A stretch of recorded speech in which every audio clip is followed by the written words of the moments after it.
Perfecte. Molt bon día, buenos días, good morning. Bienvenidos a este segundo día de los ciclos de Refugio, Universidad y Mundo Local. Segundo día, pero tercera jornada.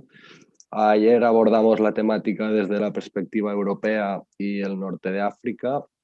Hoy nos vamos a centrar en Oriente Medio. Para ello contamos con la presencia de personalidades y universidades del Líbano, Jordania y del Kurdistán iraquí. Son personas con las que como fundación hemos trabajado con ellos en varios proyectos y conocemos de primera mano el trabajo que ellos realizan. Recordar que podéis cambiar el idioma de la retransmisión en la barra inferior a la derecha, por si necesitáis traducción, ya que las intervenciones de hoy van a ser en inglés. Y sin más dilación, me gustaría presentar al primer ponente, que será ASHRAF SHAQADAN. Él es profesor adjunto de la Universidad de Zarqa, en Jordania, y el responsable técnico del proyecto Rescue, en el cual la Fundación y nuestra compañera Katy también ha trabajado. Good morning. How are you, Ashraf? I'm good, thank you. Are you okay to start your presentation?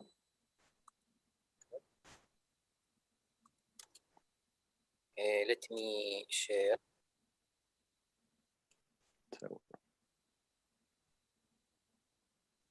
Let me share my screen.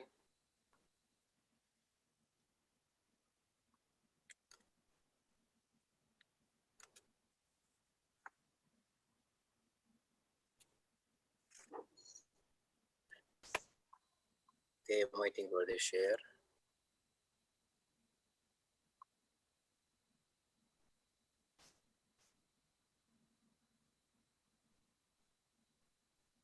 Can you see my screen? Yes, but we don't see your presentation, I think. Okay.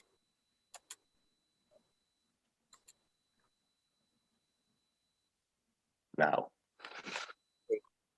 Hello, everyone. It's an honor to be here with you. Because of the limited time, I'll try to a couple of information. I'll discuss the situation of refugees in Jordan in general. I'll shed some light on experience. In Jordan, recent number, we have a 600.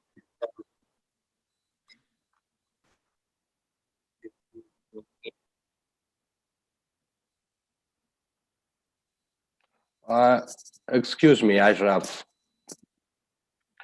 Hay momentos en que perdemos tu voz. ¿Puedes intentar ajustarte el micro cerca de la boca, por favor, para que sea más fluida la conversación y facilitar el trabajo de la traductora, por favor? Can I go on? Yeah, sure. Okay, some interesting trends in the refugees situation, especially in Jordan. To number, there's about 50% from Syria. So there is some big homogeneity in the population. Until 2019, the source of this information, 2% returned back to Syria. So that indicates something.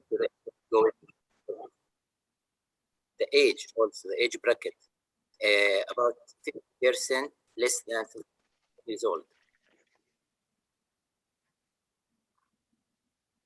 The woman fraction is more than men for the interval of 25 years. The household size, percent are parents, are only one. That's more. economic and social and this related issues. Ashraf, please, can you stop for a moment? I think we have several problems because it's hard to understand you and it's hard to translate. And if you're okay with that, let's go on with Rhonda, and let's try to solve your problem. I am ready. If it's okay with you. Because thank you. It will be hard if not. And okay. So can you stop sharing? Full Zoom. Yeah, sure.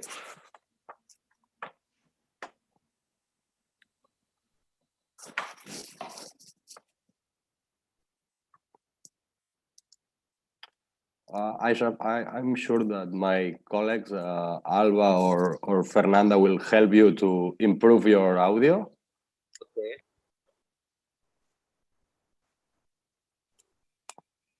My voice wasn't clear. Was cut.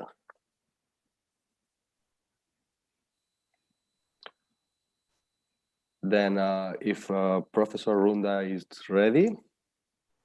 Yes, I am ready. Yeah. Okay, good morning, everybody. So I hope my sound is clear. Can you confirm, please? For the moment, it's perfect. Yes, okay, thank you. So I am Rand HAMMOUDI, Director of the International Relations from the University of Duhok in Kurdistan, Iraq, which is located north part of Iraq.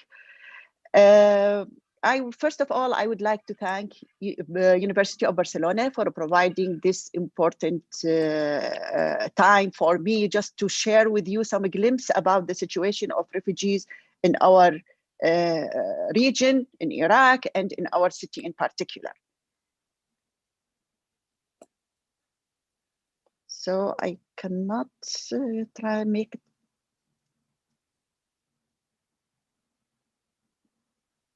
So I cannot make it. Okay. So Kurdistan region of Iraq is a stable and safe area since 1991.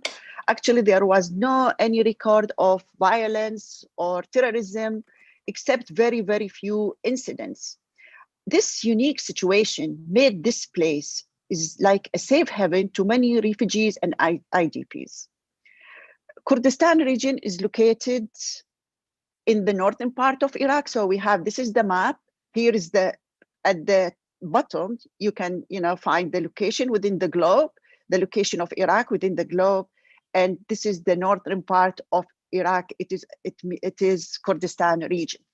It's semi-autonomous region. My city is Duhok in the northwest part of Kurdistan region and Iraq. We have borders with Syria, and we have borders with Turkey, and also we have borders with Mosul city inside Iraq, that the Mosul where ISIS invaded in 2014.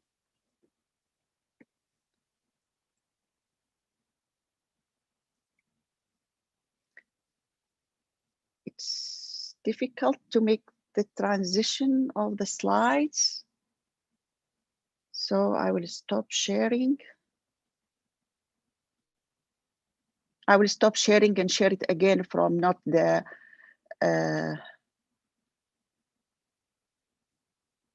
different.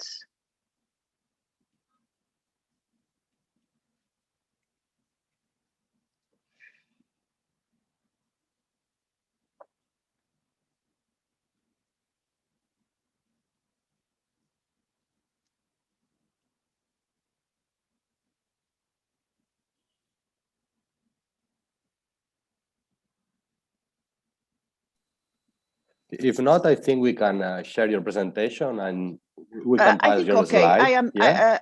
I think I am now okay. It's better not to put it on the full screen mode. Yeah.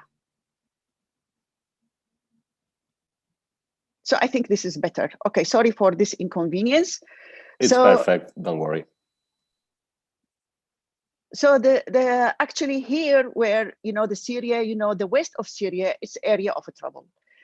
So we received a lot of refugees from Syria. They are like 250,000 person to Kurdistan, to our city. This is from 2011.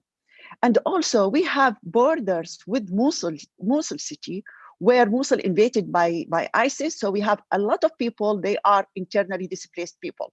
So we have refugees because those people cross the international border, and the people coming from Mosul, they are IDPs or internally displaced people because they didn't cross the international border. Most of them in Duhok city, here, the city that I'm talking from right now. Actually, myself is one of the IDP that displaced within Iraq from Mosul. I used to live in Mosul, and then I was displaced in 2006 just because of the deteriorating of the security situation. So this was the case in the border with Syria when the trouble started in Syria.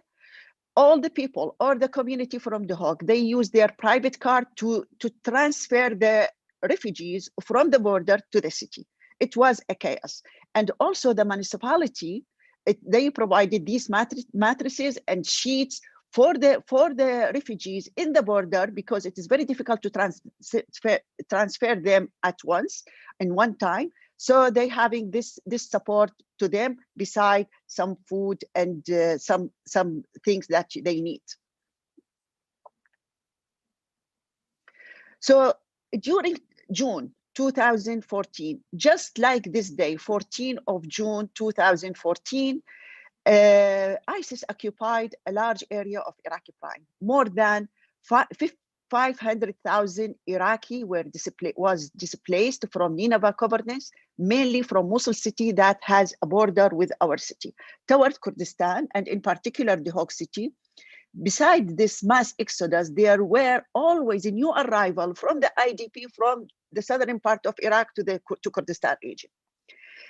This displacement, considered as the largest internally displaced or exodus in the world in such short time. This massive displacement has created severe humanitarian crisis, exceeded the capability of our local government, UN agency, and other humanitarian actors to cover the basic need of these people displaced, the displaced people. So this is a photo show you how the mass of people, they arrived to our city within one night. So the time is important. I mean, these people, they came just, all the time in one city. I was in the city of Duhok when this happened in 2014.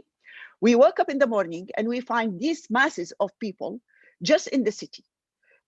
They occupied all the street, they occupied all the construction, half-done construction, they occupied the school, they occupied everywhere. So the community helped a lot. All the people, they use their car to transfer the people, to help, with some doctors, they help in the street, they help with the people that in need for some medical help. They use all the construction in the city that have done. This is what they call home at that time for many months. They lived in just half-done constructions. They occupied our school for several months, and this is in June, and our year for the kids started in September. So we had to postpone the year because all the school, they were occupied, besides the damage they have done, because the school, they are not prepared for a family to live in, multiple families to live in. Some of them, they went to the field. There is no place inside the city. They went to the field and they just put a cover on the tree, just a sheet of a bed on the tree, and they lived under the tree for many months. This is how they use their daily practices. The women just in the streets, just for need. This is how they moved. And also the kids suffer a lot from this. At that time, as I mentioned, any help is beyond the capability of our local government. They serve them food in the street, 3 meals, but the meals is just 2 bottles of water and 2 pieces of the bread 3 times a day. This is what the government, can make at that time, because they're all the international organization, they were not ready for this. After a few weeks, UN agencies arrived and humanitarian international organizations, the NGOs, different government and donors started to put effort to help displaced people. All these actors couldn't work without the help of the municipality. Actually, all these actors, they have the hub is the municipality to guide them. They provided tents, shelters, ready food, some medical help, and again, along with municipality of Duhok, they made kind of change to their daily life, yet it is not the perfect one, but at least better than the status that they were in. So this is when the international organization came. You see the tent, they put a tent and they serve this kind of meal also 3 times a day.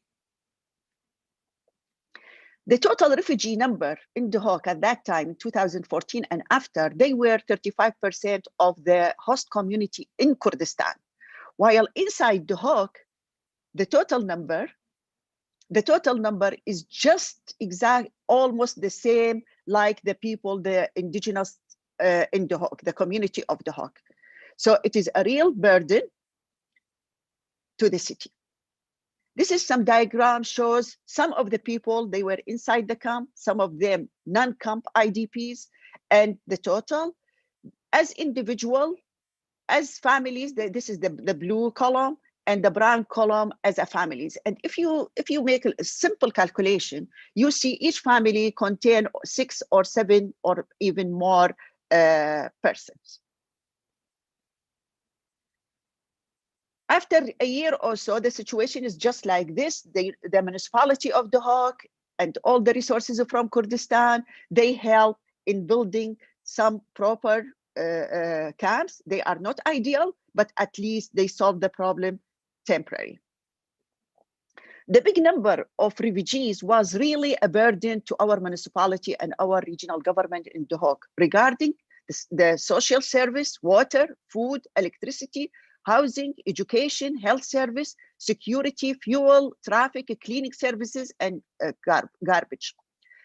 The increasing number of refugees and IDPs has caused fragility in the mentioned services, especially during the winter. And this fragility is not only for the refugees; it's also for the community of Duhok, and they accept it, and they feel this stance is a humanitarian stand, and they accept that the services in Duhok was deteriorating.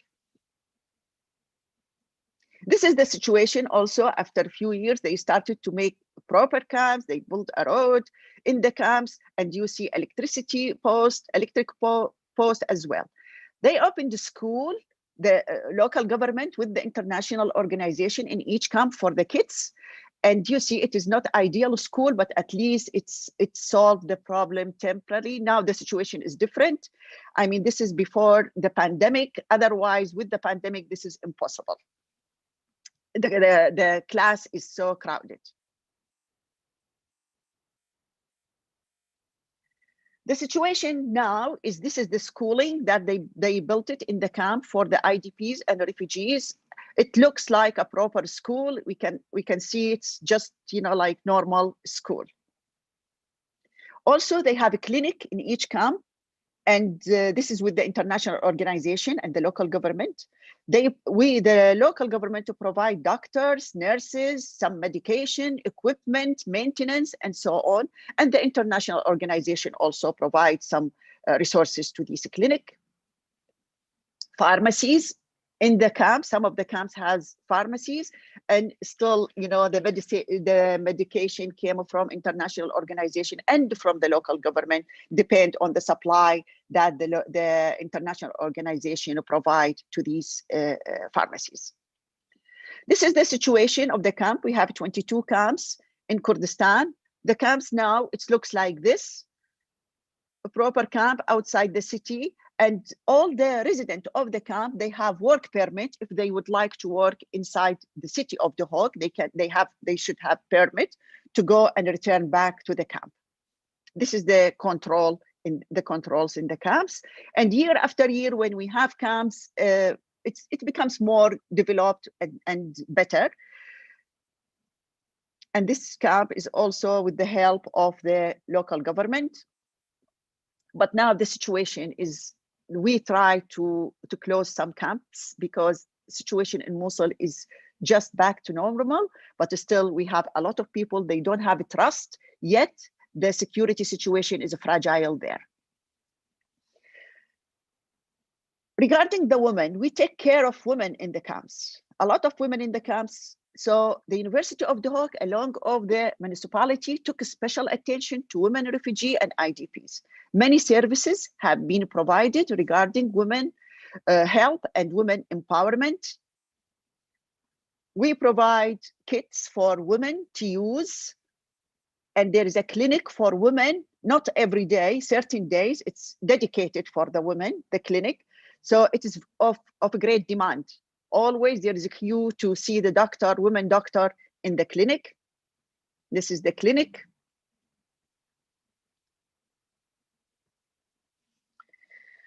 Actually, as a University of Duhok, our first involvement with the IDPs started in 2008 by hosting some of students from outside Kurdistan were in danger. There was a conflict, racial and ethnic conflict in the adjacent part in Mosul, in Nineveh, adjacent part to our city. And some of the students, like 800 students, they were endangered. So we host them as a guest student, and some of them, we host them as a long-term internship. I'll go back to the invasion of ISIS. The first 6 months after ISIS breakthrough in Mosul, the priority of the IDPs that they moved from Nineveh and other parts of Iraq that occupied by ISIS, their priority is not the education. Their priority is how to live, how to survive, how to eat, and so on. But after 6 months, they realized this is not going to be like a 1 day or two or month or two. It's going to be a long process. This is just to return back to their city. So we started to receive people from the camps asking for placement in our university. At that time, we hosted 1,000 students as a guest students from Mosul University in our university. Mind you, that time, the population of our university is 13,000 students. And this is really a burden for our staff, our lab, especially the colleges that they have lab courses like medicine, pharmacy, science. I mean, it's very difficult to have more students. They affected our students, but we host them because they are in real need. Also, the University of Duhok provided physical space to University of Mosul to operate from our campus. So we empty several buildings to be occupied by Mosul University for 2 years or something like that. Many of guest students, unfortunately, couldn't complete their study at our university. In the years that ISIS, during the ISIS occupation, 2014, 2015, and 2016. There are many factors that our students failed to complete their study. First of all, lack of guidance for the students. The students, they need guidance. They came to new environment, new teachers, new courses, so it's difficult for them. So some of them, they just quit. Lack of clear rules and regulation for refugee within our system. I mean, we just have 1,000 students and we don't have a solid rules and regulation that every college knows. So, and this is put the student in dilemma. Lack of information on departmental level and the student administration office. So wherever they go, they send them to somewhere else. They go to the department, they send them to the college. They go to the college, they send them to the presidency. And they come to the president, they send them to the ministry. So there was a lot of like things was at that time was make it difficult for the refugee students or IDP students to continue their study at our university. Also, lack of student credential. Almost all the students, they came to our university with no paper. They just say, I am in this college, I am in third year to second year in this college. So we made a placement test for these students, and then we have them enroll as a guest student. The guest student, they didn't have knowledge about our educational system, and that we adopt at the University of Kurdistan. This has put another burden to them. And finally, the psychological state of the student. The student, they are not living a normal life when they go back home. So most of them suffered from trauma, and they need kind of psyche help.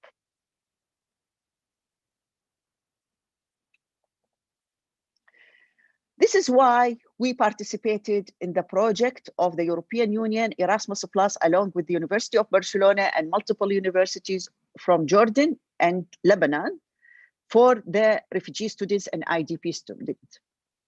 The project is called RESCUE, is one of the European funded project of Erasmus Plus. The project officially started October 2016 for 3 years. And the full title is Refugee Education Support in MENA region, or MENA countries. We have multiple non-European partner as well, along with the Arab Association and Governorate of Duhok as associate partner. We have the Arab Association. This will give like boost to the project, and also having the Governorate of Duhok as associate partner. This will help entering the camps and make kind of dissemination. We believe the success of RESCUE, actually RESCUE, just to make I have to talk about RESCUE. RESCUE is just to make some place on campus for the refugee if they have any problem during their studies, refugees and IDPs. If they have, so we trained people, many people, just to get to know how to deal with the refugees from different aspects. We studied every problem that could face the student refugees or IDPs, and we trained multiple people from our university and the other partner universities just to handle this problem and guide the students to solve this problem. And we realized the success of this project, it depends on the dissemination. The students and the refugee, they know that we have this place to reach out. The place, we call it our RSOS unit. RSOS means Refugee Student Operational Support. It has offices, it has a classroom with the computers and all the media, so we can use it. So we started the dissemination. Then we made several visits for dissemination to the refugees camps, and we talked to the refugees about this place that they can reach out for their study. We made deprived student directly and vulnerable students, parent of students also, just to tell them what service we can provide to the students. Also, the governorate and governmental organization responsible for that, we reach out to them, and we inform the UNHCR, the UNICEF, the NGOs that we have this service at our university. We advertise in different media like a website, local radio, TV, university radio, posters, leaflet, and alike in the city. 2 videos we made in Arabic and Kurdish, the 2 languages that it's used here, that to introduce the RSOS unit and the rescue project for the refugee students and IDP students. This is the classroom of the project of the RSOS unit. It is very well equipped from the European Union budget, and very well used, because we always use it not only for the refugee students, it's also used with the UNHCR when they need a place to talk to the people. They ask us to come to RSOS unit, UNICEF as well, and NGOs as well. This is the opening ceremony of the RSOS unit. We have the Arab University Union, and also representative from the municipality of Duhok.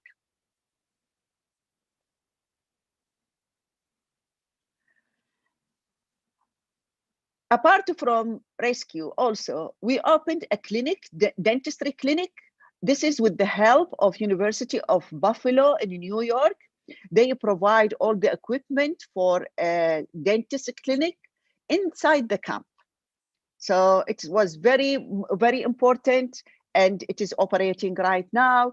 It's funded by the University of Duhok, the doctor, and the government of Duhok, the local government municipality, by providing the kits and the salary for the doctors and his assistant. At the very beginning, it was funded totally by New York University, and now the fund transferred, like to the University of Duhok and municipality of Duhok. We send several times a year, medical doctor to the camps to check the kids, check women. They show the women how they can, examine themselves for self-examination of breast cancer, also for trauma and for teeth help. Always there are, people going from our university to different camps to educate them or to check their health. And if there is an issue, they take care of them. This is a Professor Dr. Othman Shibli from New York University. He worked several days in the clinic. This is in the camp. This is inside the camp. He came all the way to see the clinic himself. For another project, we have a project for just to treat the people in the camps for any psychological or psychic cases, if there is any psychic cases. So we opened Institute of Psychotherapy and Psychotraumatology within the premises of our university. This is with the help of the University of Tübingen in Germany. They offer master degree, and always they practice, they go to the camp and to check the people in need, that they need their services. When we started this, we have only 2 doctors specialized in psychotherapy. So now we graduated more doctors that their specialization is psychotherapy and psychotraumatology from this institute. Also, we have Center for Peace and Conflict Resolution. I mean, we need to think aftermath. What about, if they return back? Is there conflict again? So we always have a lot of courses or training for the people in the camps, how to live in peace, how to overcome any kind of a problem regarding ethnicity or religion, or any kind of problem could happen in the camp. This center is very important and is with the help of New York University, and it is always having a training course in the camps and beyond the camps as well. Finally, now ongoing is we have a project with the USAID regarding restoring culture. We need to encourage people to return back to their homeland, to their villages, to start practicing farming and agriculture again, and to practice their religion practices safe and nobody bother them. So we have a project with the USAID. It is a very big project. The budget is $5 million. The University of Duhok, our university, is the only university participating from Iraq, with multiple universities in the United States. And we started planning in the phase 1, how we can reach out to people and educate them to accept each other first, and to practice their farming and also religion practices in their cities and in their villages. And I have to stop right now, and I'm ready for any question. Thank you so much for listening to me. Thank you very much, Runda. It was an amazing presentation. You give us a huge picture of the situation in your region. Sorry, I want to connect my cam to see you. I want to ask you something, because yes, yesterday we talked a lot about about the problems, the bureaucratical problems to access to the university. And I think you explained a little bit, but can you explain us how finally you find a way to I don't know how to say it, a clear way to access to university for people that didn't have the papers, or you understand me? Yes. Actually, we have a problem with the students because refugee students, when they fled out within one night, they didn't think to take any paperwork regarding their study. And everybody thought this is going to be for a week or so, but it lasts 7 years yet. So as I said at the very beginning, nobody come to ask for placement because they have their priorities at that time, struggle for living. But later on they come, but they come without paper. They don't know what to do. To commute to the university, the transfer to the university is not easy. They come, you know, our university is the official language is Kurdish, and they come from Arab part of Iraq, the language barrier also. A lot of a problem, and they don't know where to go. If they go to the department, they send them somewhere else, and nobody take, you know, we are university, governmental university, and we need to return back to the ministry before having anything, any regulation. It's not a centralized system, and we need to go back to the ministry. So any employee, any professor, it is very difficult for him to say something, go there or accept there, or have somebody, you know, like is not registered in his class. It is kind of responsibility. So the student, they suffer from this dilemma, going from one place to another. And even, you know, having them in the class, it is difficult because they have their system and, you know, they have their courses, but they were so, you know, like motivated to be enrolled. They sit even if they don't understand anything. But some of them, by the end of the year, they realized that this is not the solution. So they quit. And this is why when we make the ARSOS unit, we advertise for the ARSOS unit very, very well. We made sure that everybody in the camp, at least the families, they know that there is somebody is ready, dedicated to help them.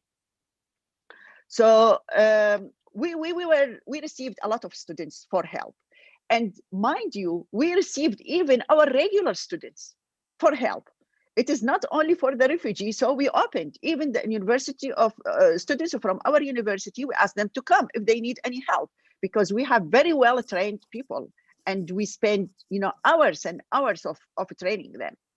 So it was working very well. And then the pandemic came. And after the pandemic, you know, everything is online, but we have email address and telephone number. If they need, we can do it remotely. I hope I answered your question. Yeah, sure. Thank you very much.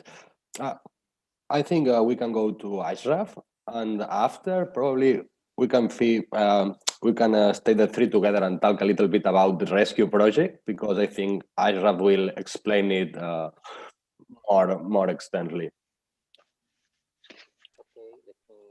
Thank you, Brunda. Let's try with on ASHRAF.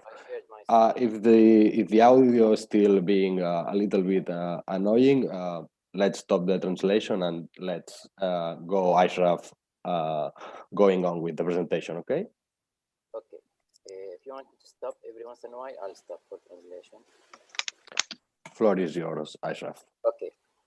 I'll pick up again, and I'd like to share with you some numbers and facts about Jordan refugees in Jordan in general. I talked about the numbers and the profile of the social profile of these numbers. And in terms of management, the government arm who manages Syrian refugees has the acronym SRAD, Syrian Refugee Affairs Directorate. It manages the biggest refugees camps, Za'atari and Azraq, with collaboration with UNHCR. So UNHCR, we interfaced with in terms of education support and all administrative government issues tackled by the SRAD. UNHCR has several working arms in specialized topics like work, for example, IOM. Their partners, they have some working group in the camps affiliated with the World Health Organization and so on. A big part of the picture is education for Syrian refugees. And I found these numbers not be of interest for somebody who wants to learn about the problem. These recent numbers show about 58% of the children who are in school age are enrolled in official schools in Jordan. And to give you an idea how much pressure is that on the school, 200 schools are working double shift. They're operating morning shift and evening shift. Usually the evening shift is for Syrian children. In terms of secondary education, 2020 numbers showed, interestingly, good performance for Syrian students. 1,600 students almost finished Tawjihi, that's the high school in Jordan, and 154 of them achieved 95% in grade, which is high, which is a really good accomplishment. Also, recent numbers, 2017, 2018, show that out of 18,000 Syrian children, 15% of the age 16, and close to that number, about 21% of the age 17 years old were enrolled in secondary school. So there is big number who are not enrolled in schools. This is compared to the Jordanian national average of 80%. A more clear picture of scarcity of education and hardship is the percentage of tertiary university age. This study published in 2020 showed that in Jordan, I'm talking about in Jordan, 8% of university age Syrian refugees are enrolled in university. So 92% are not enrolled. They have to find something else. We can't fill the picture about refugees without speaking about the second largest group is the Palestinian, and I will go briefly. There is about 2 million Palestinian refugees registered with a parallel agency, that's UNRWA. After Syrian crisis, UNRWA registered 17,000 more Palestinians coming from Syria. About 50% of them are children that in need of education, and they are living in delicate situation because they can't work. In general, refugees have many job fields are closed for them. Only limited kinds of jobs are open for them. What's the situation at Zarqa University? We have right now studying degrees actively, about 1,284 Syrian students, about 700 females, 500 males, and we have some Palestinian refugees. We see the distribution. There are some specialties females are more interested in, like pharmacy, medical sciences, art, etc. The response to the university response came through an operational arm, that's the Refugee Student Operational Support Unit, RSOS for short. It was established as part of the rescue project that Dr. Rand introduced. In our university, it's added to the hierarchy of the university. It's under the International Projects Unit, and it's linked directly to the president. So it's permanent structure at the university. It's still functioning and going well even after the project finished. All of its staff is permanent university staff, and it was trained the staff on many aspects to give them, the students, all the special needs they need in terms of psychological support, trauma support, academic support. They came from staff who were teaching classes who are specialized in these topics, and even administrative staff trained. These trained staff who are now working on the ARSUS units. I'll go on this now. These are, sorry, I skipped the picture. These are some pictures of opening the ARSUS units. It's equipped with laptops, with screens, with camera projector, everything ready for all online and remote learning. There was a final conference that's the goal of this is to disseminate and promote these units in Jordan. There was a conference in Jordan, and came speakers from UNHCR. These are pictures of the unit, and it was very active before the pandemic.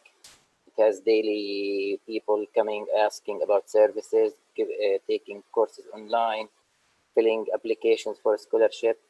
But yeah, after the pandemic, everything shifted online and remotely. The mission, I'll go quickly of this functional arm of the university, is to provide academic, psychological, and career support and life services to students. It provided meetings, many trainings were held on the units itself. We also do something, interact. We try to recruit and interact with NGOs to bring services, free services, of course, to the university to help the Syrian refugees with their needs. And we assist them for the one who even graduated, who are looking for scholarships for masters, etc., whatever.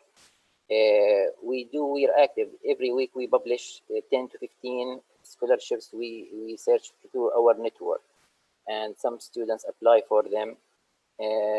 Also, we try to bring them free resources in terms of training, career development.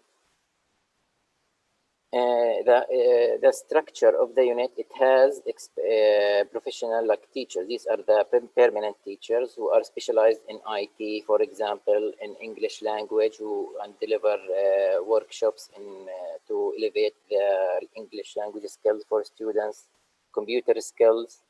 We are linked also with psychological counseling for whom need it, and trainings for soft skills.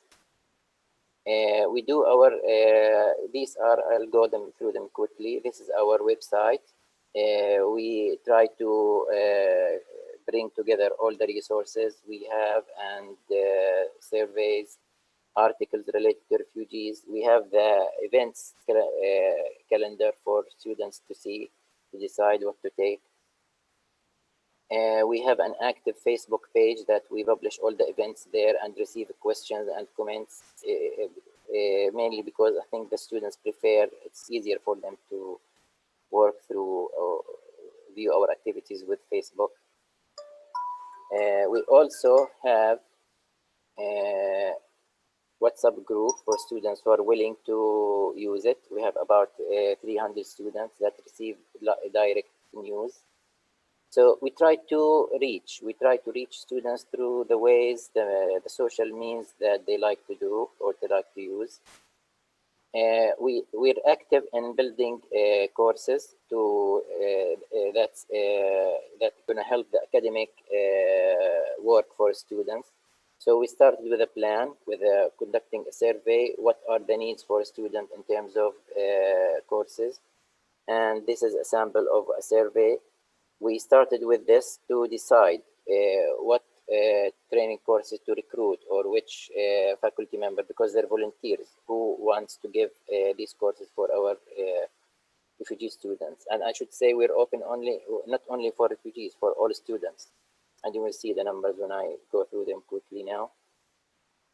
So we try to customize our training courses according to the academic year, based on the students' needs and what the resources they lack or they need to training in. These are samples from the courses delivered. We have some basic life skills, and you see here one of the courses delivered by one of the top students, for example, in programming. That's again directed towards IT students, which they found it very good, very useful for them. We have courses going on now, will start soon in English. We received requests for English conversation, and after it with CV and career tools to improve their job search and applications. So we try to custom our activities according to the needs of students. These are some pictures of the workshops going on.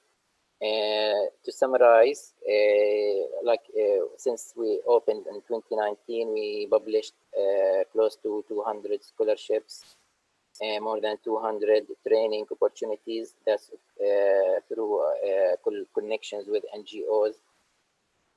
These are the 46 trainings we conducted in the university on the RSOS units, were advertised and on our website. We have also, after the pandemic, we had a Teams group because all our students are linked with Teams access. So we had a site, a Teams, Microsoft Teams site. We can reach them online if they need any questions. And of course, we have our phones, our Facebook, our WhatsApp. We're open to receive their concerns and questions. These are samples of our database of students. When we advertise any events, we compile this and reach them one by one, like collect them on WhatsApp group. The RSOS units, when the rescue project finished, had 141 students. Now, after 3 years almost, we added another 231 Jordanian, those who are registered in the units, that to receive all the news and activities we do. You see, the Syrian refugees are a big portion, but also we benefit local students. And we have also refugees from Palestine, some from Iraq, some from Egypt and Algeria. There is one here. But the idea is we're open to all students. Also, there's a lag here. By the time when we opened the unit, we ran a comprehensive, let's say, big promotion dissemination events. We visited the camp. This is pictures from our visit. These are the project partners who helped to design the services that the RSOS unit provide.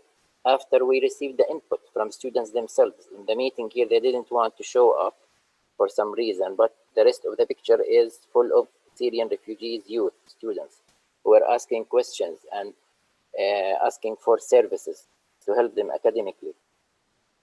And there are visits to ASHRAF camp also. We run the dissemination also on the social and internet resources, like even the national newspapers, to advertise the units, because it's accessible to all refugees, regardless if they are students or not.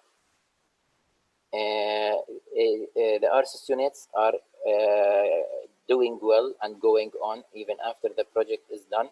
And the university is committed through this letter to support it. So it provides, the university, provides all the logistic support. The staff is permanent university staff. All the services actually are going on and improving.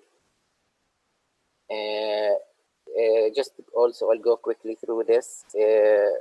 Through our work, we partnered with the local NGOs and stakeholders related to refugees work, like NRC. We visited their offices, actually. We contacted them. They know we're here. We collaborated after 2019 in many events, like with UNHCR, with NRC, with HOPES. And recently we added to the list HBKU, Hamad bin Khalifa University. They have good initiative. Let me show you the numbers first. Discuss it here. That was a recent event. We partnered with them to deliver, I'm sorry, I have jumped here first. This is the recent thing, came after the pandemic. We found that there is many graduates who have no, let's say, no open future for them. They can't go and continue masters. They don't have the money. They don't have jobs. So the option is for them to continue. So we reached out to many stakeholders and we managed to collaborate with HBKU to deliver free coupons for edX programs. So we enroll 94 students from the camps, from Syrian refugees living in the urban areas, to go continue their education through the MicroMaster programs. And these are some pictures of the students. Also, we worked with initiatives like, I'll go this quickly. We partnered with JISR, the Japanese scholarship government, the Japanese government scholarship. We partnered with them to help Syrian students fill the applications for scholarships. You know, it needs a lot of documents, English writing of motivation letter, CVs, etc. So we opened our units to work with them, and we helped about 50 students to fill their applications. We also partnered with Solia, virtual Erasmus training, and we conducted 3 courses in Zarqa University, which benefited many students. We also recently partnered with or collaborated with Syrian Youth Assembly that's located in Germany. They also offered our Syrian refugees community free access to Coursera platform programs. And this effort is going on. We're in good relations with UNHCR. We collaborate in disseminating information about scholarships, initiatives, training, all this sort of things. These are some details about these programs. These are the courses through the Solia initiative. These are, I talked about this, and this, if we want to give you an idea about the distribution we have a couple of scholarships going on. There's EduSyria one that's finished some time ago, so I don't have the numbers for it. But we had like through EduSyria 2 and 3, about 600 to 700 students enrolled. DAFI is the second scholarship that supports Syrian students. 127. There is other small scholarships. These are the going on. There were some scholarships before, and they were finished. Speaking about challenges, the major challenge we face through the ARSOS unit work to support Syrian education is the cost. The cost of education in Jordan is high to everyone, nationals and Syrians, anyone. They don't have the resources, that's clear to do. The only way for them to access is through scholarship. If they have a scholarship, they can get education. No scholarship, no education. It's this simple.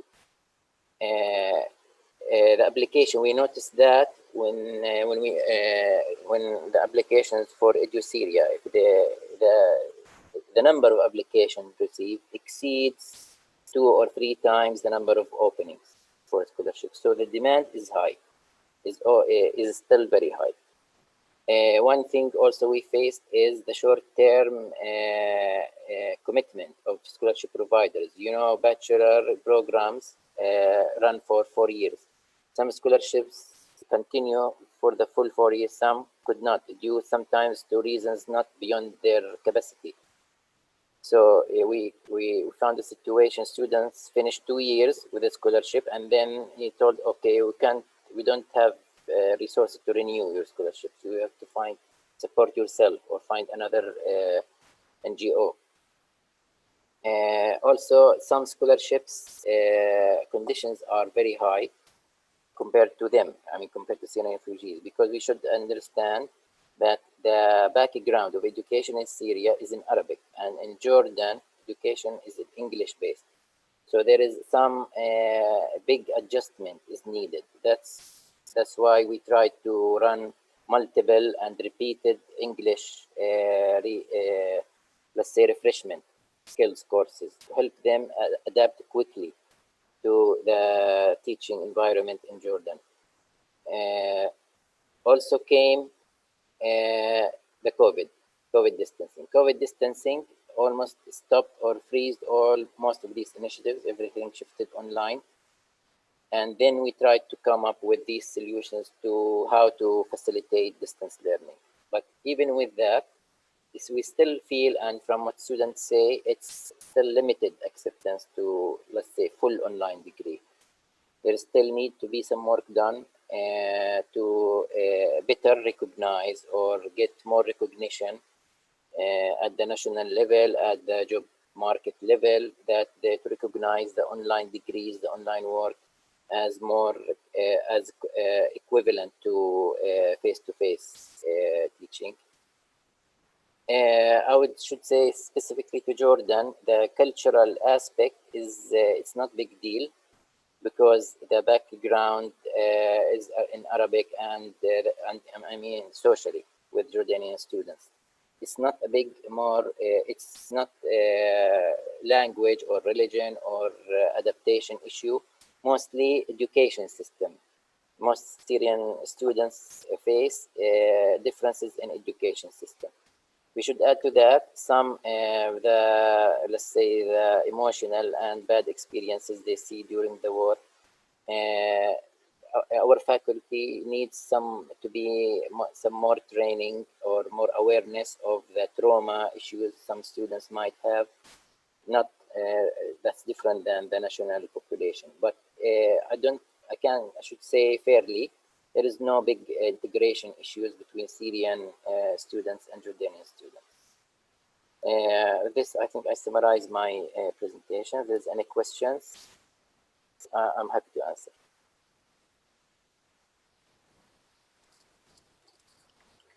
Thank you very much, Ashraf. You make, as a Runda, a nice picture of the situation in Jordan. Thank you. As you say, if people want to ask something, they can use the chat, but I want to ask you something. Yes, sure. What I want to ask you, if Runda want to answer it too, it will be okay. We can start a little bit of talking between both three.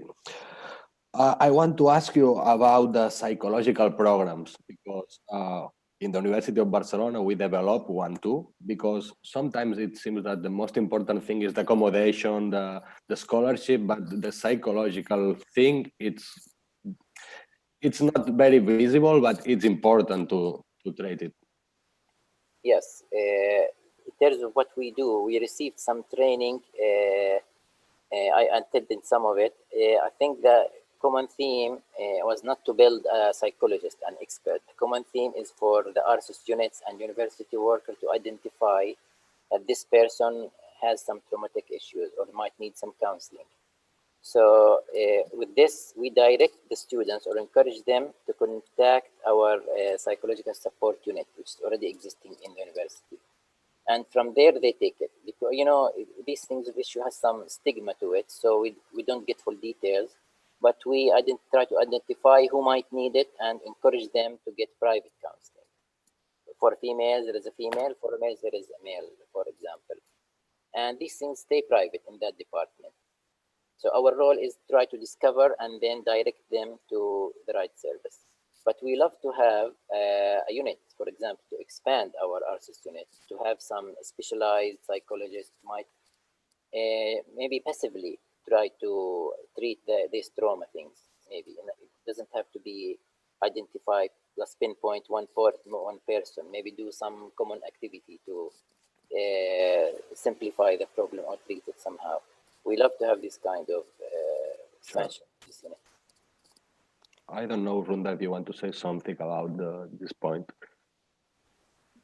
Yeah, actually, Ashraf, he mentioned it very well.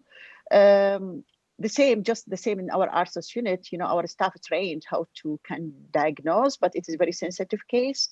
But we have, as I said, the Institute of Psychotherapy and Psychotraumatology. A lot of people now, students and beyond, they're reaching out to this institute, especially the people from Mosul, because they didn't witness a regular war. It was, you know, like, especially the Yazidi, every student has some of his family kidnapped, raped. They don't know where they are. So most of them, they have like traumatic disorder. And we take care of this. We immediately send them to the Institute of Psychotherapy and Psychotraumatology, where there are German doctor, by the way, it's a dual degree with Tübingen University. in Germany. Sure. I'm agree with that, and we work in a similar way that Ashraf explained. That something is very private, and the stigmatization sometimes is so hard for the student, and yeah, it's an important way of work that we need to improve, I think. I want to ask you something that for me is important, at least in Europe, since the pandemic, the agenda changed. And the main problem is not refugees or conflicts out our front. How do you think that the impact in the pandemics was for your programs? Rhonda, if you want to start. Yeah, okay. Actually, the impact of the pandemic, not only for the refugees, all the people and all the services in the city has been changed due to lack of resources. You know, now we always have economic crisis. You know, like it's increasing with every time. You know, when we started the pandemic, there was economic crisis, and later after a year another economic crisis, and then more, and the de-evaluating of our money. This is another problem. So it will affect very badly the refugees, the services in the camp, the individual in the camps, the education, and I don't know how this will, if it will continue, how we are going to proceed. I think Dr. Rand is very right. I compare the situation before and after. For example, students, when we used to help students with filling scholarship, they used to go to, you know, these trailers with free network, free PCs, free stuff. They can go there and do their work, for example, in filling applications. And speaking to these people after the pandemic, they said, the agencies closed these terminals. So they have no access now to see the world through the internet, for example, or check any emails or anything. The only way for them to communicate is through, if they're lucky, if they have a laptop, or through their phones. The other issue, if they have a laptop, they don't have good internet access in the camps. And that's closed because of the COVID restrictions. So it deeply affected their access to see the world through their phones, computers, etc. And if it continues so, I think it's going to affect, I don't know, we can't provide services. It will be very hard to provide services. Yeah, and the social integration, no? I think Yes. Because with this social distancing, this being at home, everyone, this integration, at least in Europe, because probably in Jordan and the Kurdistan, it's a more common culture, but here in Europe, it's a little bit different. Yeah, it will be very hard. Yeah, and this top of going to class and meet new people, it will be a little bit psychological hard for people that it's here, yeah.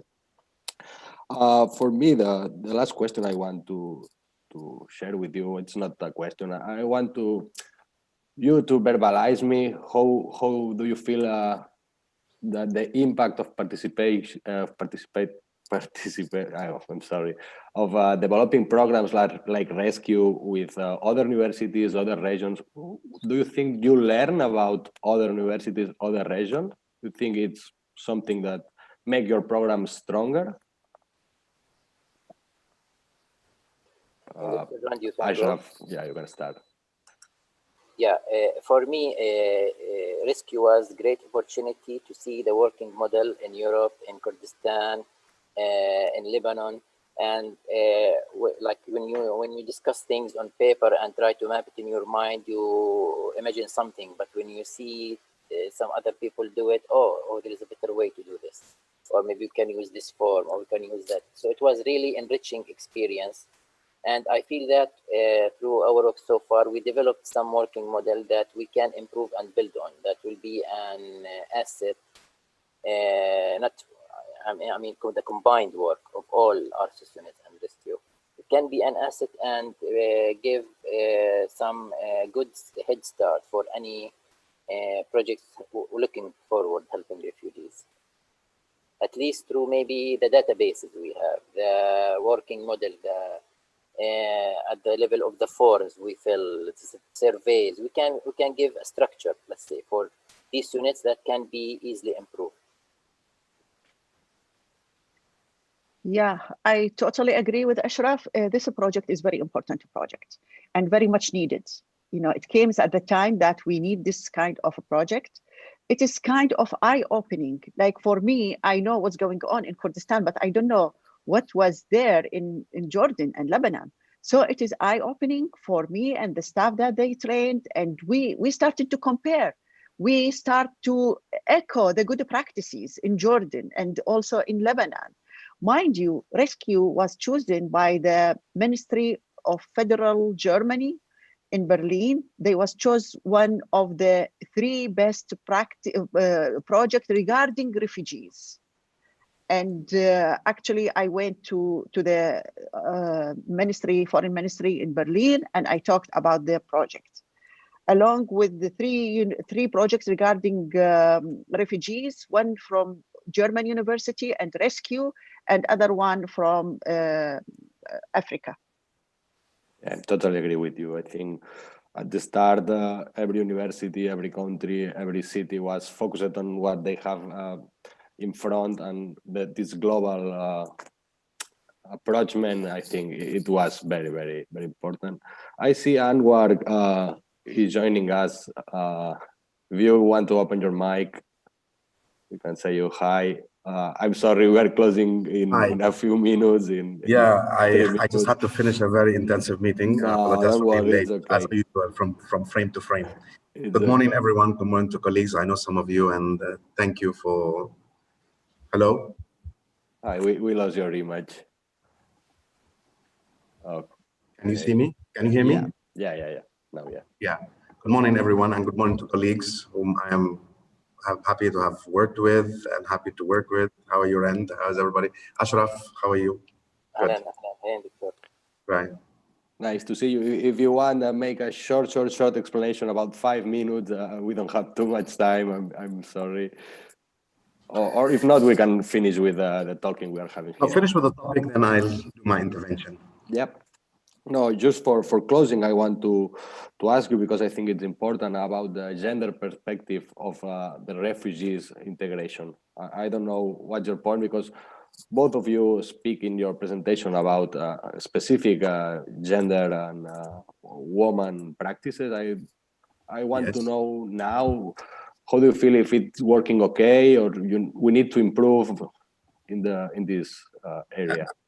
Yeah, you use the word integration, I believe, but personally, there's a big difference between integration and inclusion.